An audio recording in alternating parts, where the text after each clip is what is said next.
Good morning and welcome to Geneva Watch Days. This week we are going to be broadcasting to you from the Marty Marine lounge boat right next to the fair to bring you a week dedicated to new watches. The boat is moored on this private marina, so let's go aboard.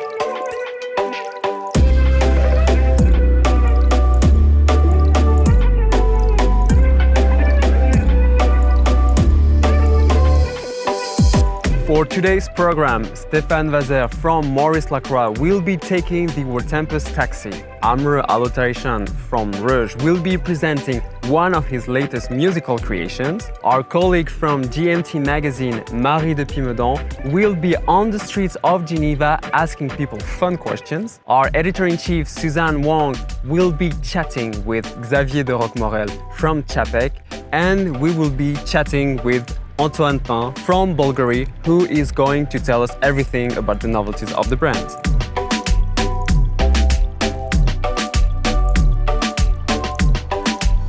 First, let's go over to our editorial director, Sophie Furley, who is driving Maurice Lacroix, Stéphane Vazer from his hotel to the fair.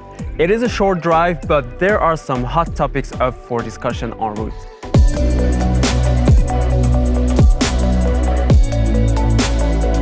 Sophie, how are things going on your end? Hey, Sophie, how are you hi. doing? Hi, Jordy. I'm here with Stéphane Vazer, Managing Director of Maurice Lacroix, my first passenger of the day. I'm going to go for a little ride, so follow us. Thank you. Let's go.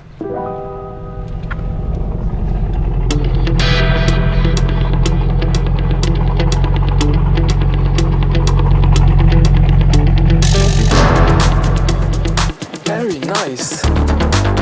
To discover what Sophie and Stéphane were talking about, you can see the full interview on the Worldtempus YouTube channel. Now, let's go over to the show to Amr Alotarishan at the Reuge booth, who is going to give us a presentation of his latest music box. Amr, can you share with us your star creation for this year's Geneva Watch Days?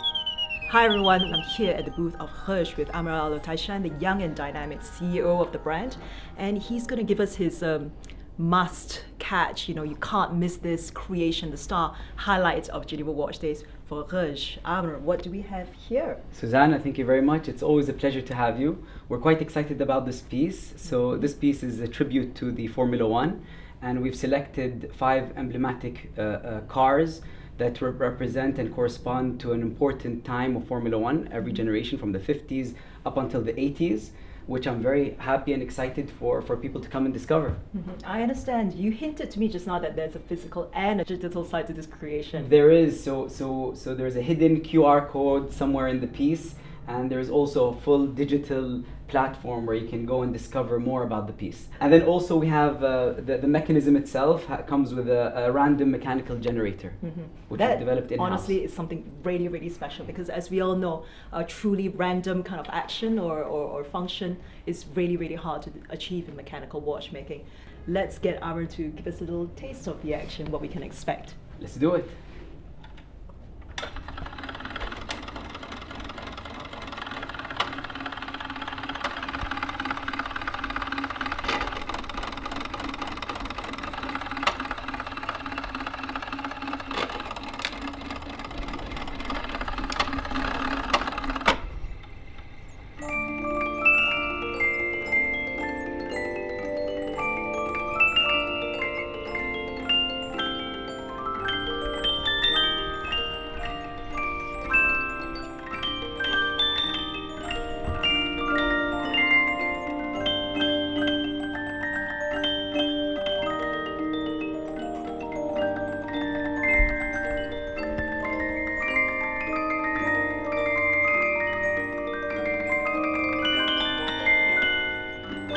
Thank you so much. It looks amazing. And now to the streets of Geneva with Marie de Pimodan.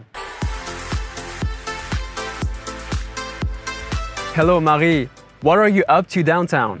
Salut Jordy, je suis à Genève et je vais arrêter quelques personnes pour essayer de savoir où ils iraient s'ils pouvaient voyager dans le temps. Ciao. Bonjour. Bonjour. Je peux vous poser une petite question? Oui, bien sûr. Vous iriez où si vous pouviez voyager dans le temps? Alors, je serais tout simplement dans notre époque. Vous êtes avec vos amis là? Vous iriez où si vous pouviez voyager dans le temps? Comme ça à froid, les années 60. Moi, je retournerais, je pense, dans le passé, revivre mon adolescence, mon enfance, revivre les moments incroyables en famille et avec mes amis. Merci. Bonjour, je peux vous poser une petite question? Bien sûr, bon, ça fait déjà une, mais allez, une deuxième. Allez, c'est parti. Où est-ce que vous iriez si vous pouviez voyager dans le temps? Je dirais Woodstock en 1964-69, je sais plus, parce qu'il y avait un concert de dingue et j'aurais aimé voir ça de mes yeux. Merci, je vous sais d'y aller. 1789, Où ça? à Paris. Et qu'est-ce que vous feriez? Assister à la Révolution. Très bien, alors bon voyage. Merci. Merci. Bonne journée. Au revoir. What is the breaking news for today?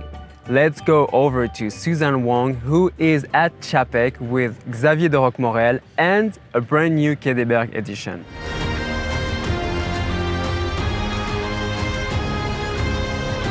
Suzanne, how are things going over at Czapek? Hi Jordy, so as you say, I'm here at the booth of Czapek and Company with Xavier de Roquemorel, who is going to tell us a bit more about what we can expect to see from Czapek this year. Xavier, I think, or I've heard, that you're having a bit of a back to the future year in 2022 with Czapek. Tell us what you that's remember about. that 2015 was a surprise over there in La Potinière when we launched the company, reviving it with a crowdfunding equity campaign. 2016 we presented the Quai des Bergues in Basel, and actually the piece won the Grand Prix, the Prix du Public, the public prize. A prize that actually was after erased of the list of prizes. So we wanted to get back to the roots by make an evolution of it and show that it's a never-ending journey with watchmaking. You can always rework, it's infinite. Absolutely. And reinvent yourself. So we've been working on the Quai des Bergues to make a new iteration of the movement based on improving the escapement, taking the ideas of a very old watchmaker but very famous that was able to give us the idea of the mi-glace rubices, and then making an open work movement like the Antarctic. So it's a combination of everything that we have learned in 6 years and every inputs we could get. That's great. It sounds like you guys are really coming the full circle. And I encourage you all to discover the watches in detail right now live on worldtempus.com. Now let's go over to our big boss Brice Lechevalier, who is going to be conducting a series of interviews this week with a twist.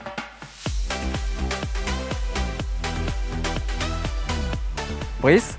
Hi Jordy, today I am with Davide Cerrato, CEO of HYT, and instead of doing a traditional interview, I am here with my Fishbowl and I'm going to ask Davide to pick up 3 questions.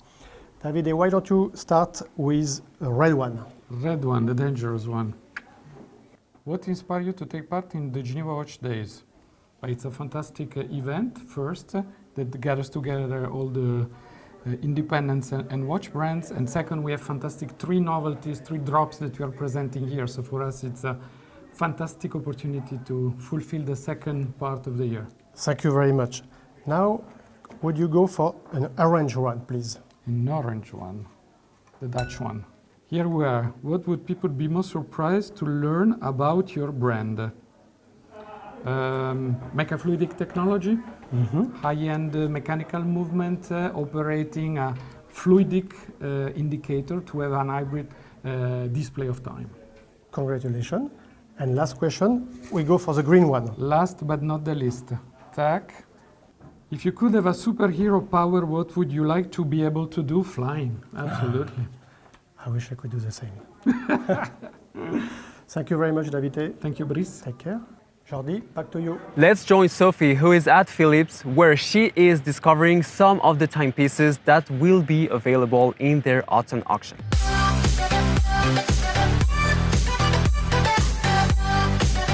Hello, Jordy. I'm here at Phillips with Arthur Touchot and Gaston. We're seeing some of the watches that they have in their upcoming auction. But today I'm going to be announcing our Geneva Watch Days quiz. So each day we're going to have a question.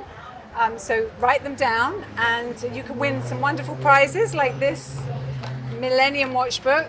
It's very heavy. We also have a Reuge musical box worth 900 francs and lots of watch swag. So everything we're getting. I'm not sure what we're giving. Yeah. I hope it's as good. So Arthur, over to you. What is your question? My question for you is how many watches did Phillips sell for more than $1 million last year? Perfect. Okay, if you know the answer, keep it safe and I'll tell you what to do on the last day of the fair. Now it is time to welcome our guest of the day, Antoine Pin, Bulgari's managing director for the watch division, who has just arrived in the marina.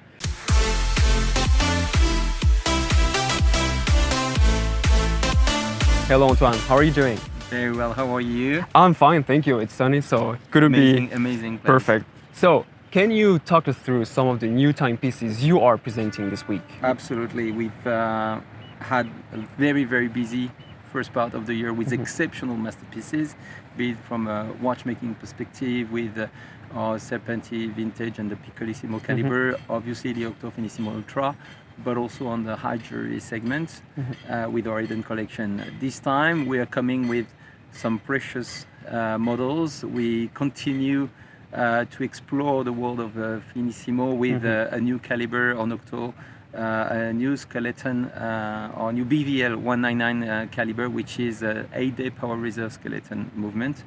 We are also exploring more the precious variations around the theme of black in our ladies collections, with in particular a new Serpenti Sedatory tourbillon featuring the smallest tourbillon caliber of Bulgari again, and with the black spinners and diamonds, so a beautiful piece mixing high jewelry with a high watchmaking.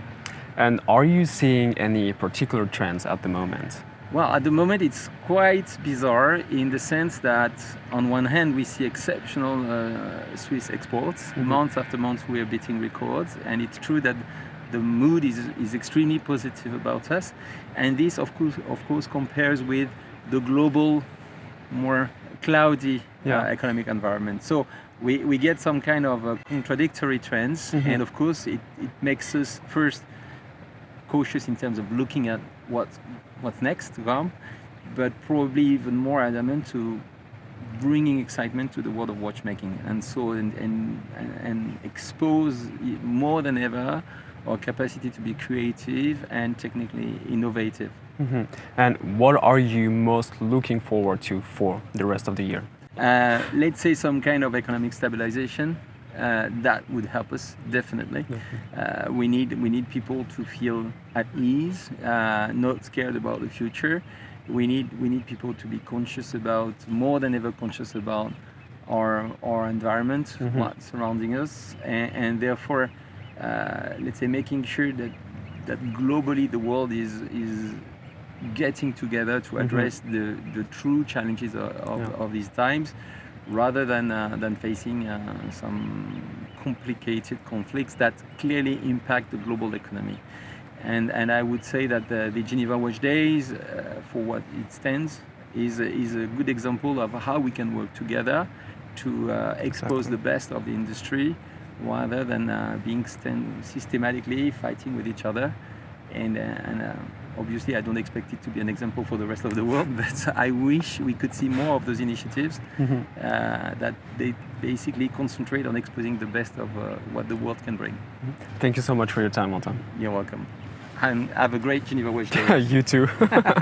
So that's all for today. We are going to leave you with some images from the opening cocktail evening. See you tomorrow for more watch news from Geneva Watch Days.